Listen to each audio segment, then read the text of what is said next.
चुनौती पारुल जी और मुकेश जी ध्वस्त हो रही। पारुल जी और मुकेश जी के पास पहले थे, पारुल जी अस्तर आपकी बात है।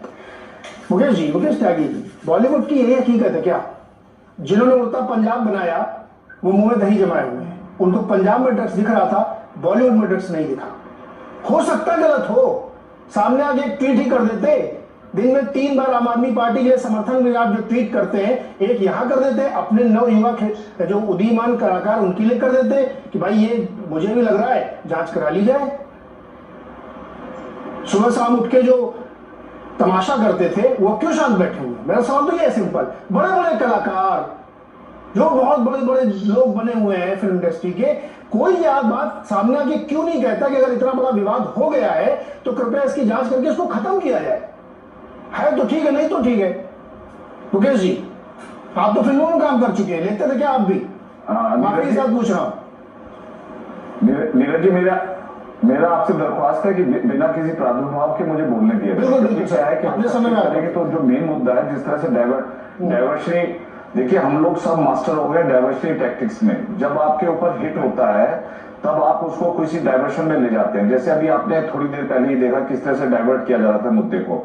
मुद्दा ये नहीं है कि अगर मान लीजिए मैंने कहा कि आपने मर्डर किया तो दूसरा बोले कि आपने भी तो मर्डर किया, तो क्या मर्डर जस्टिफाइड हो जाता है? तो ये एक दूसरे की गलती और एक दूसरे पर जो आरोप का जो ये चलन चला है, उससे जो केंद्र बिंदु है वो भटक जाता है। और अक्सर ये हो रहा है डिबेट्स में। तो मैं तो इसको, आपने अभी कहा पॉलिटिक्स, मैं तो कहता हूँ इसे पैनलिटिक्स भी है।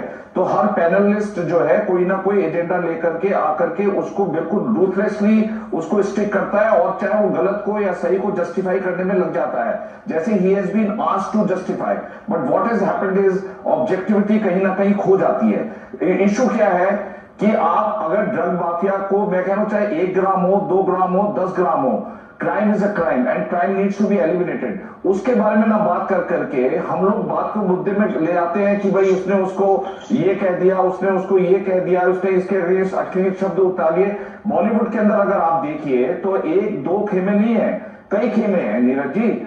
जब अवार्ड वापसी गैंग जो है, जब ज्वलनशील विषयों पर चुप रहता है और जब उनको मौका मिलता है तो सूडो इंटेलेक्चुअल की तरह से देश के प्रति उनके स्टेटमेंट, वक्तव्य निरंतर आते रहते हैं, लेख आते रहते हैं, देश को कमजोर करने के उनका षड्यंत्र लगातार बना रहता है। तो बॉलीवुड जो है, देखिए मैं आपको बताऊं नीरज जी, बॉलीवुड और क्रिकेट हिंदुस्तान के जो है रगों में है, उनके रूह में है। बॉलीवुड में कुछ भी होता है, जरा सी भी आहट होती है, पूरे देश में उसकी गूंज सुनाई पड़ती है।